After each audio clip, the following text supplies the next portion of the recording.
তো একটা এক্সপেরিমেন্ট এরকম ছিল যে একদল মানুষকে বলা হয়েছে যে আপনি যখন 1 ঘন্টা কাজ করবেন আপনার হাতের কাছে ফোনটা থাকবে, আপনি ফোন টাচ করতে পারবেন। আর একদল মানুষকে বলা হয়েছে আপনি 1 ঘন্টা কাজ করবেন, আপনার ফোনটা আপনার পাশের ঘরে থাকবে। যে তখন তাদের ব্রেনকে স্ক্যান করা হচ্ছিল এবং রেজাল্ট হচ্ছে এরকম যে যখন এই 1টা ঘন্টা মানুষ কাজ করেছে কাছে ফোন রেখে, তাদের মস্তিষ্কে এক ধরনের চাপ পড়েছে।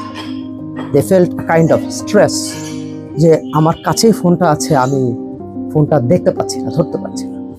আর আরেক দল যাদের পাশের ঘরে ফোন রাখা হয়েছে, তাদের মস্তিষ্কের উপরে চাপটা কম পড়েছে, অর্থাৎ যেহেতু তারা ফোনটা দেখতে পাচ্ছে না, ফোনের প্রতি তাদের আকর্ষণটা কম। তো ফোন এখন আমাদের শরীরের এমন একটা অংশ হয়ে গেছে যে এটাকে বেশিক্ষণ টাচ না করে বা এটাকে বেশিক্ষণ ব্যবহার না করে আমরা থাকতে পারি না, অ্যাজ ইফ এটা আমাদের হাত পায়ের মতোই কোনো একটা প্রত্যঙ্গ। এবং আমাদের জেনারেশনের একটা বড় অংশ ওয়াশরুমে আমরা ফোন নিয়ে যাই। আমরা মিটিং করছি, আমরা মিটিং করতে করতে ফোন দেখি। আমরা ফ্যামিলি মেম্বারের সাথে কথা বলছি, পাশের জন কি বলছে শুনছি, কিন্তু নজর হচ্ছে ফোনের দিকে। তো মানে এই জন্যই কিন্তু ডোপামিন ডিটক্স বইটা সবার দরকার। আমরা অতিমাত্রায় ফোন নির্ভর হয়ে যাচ্ছি।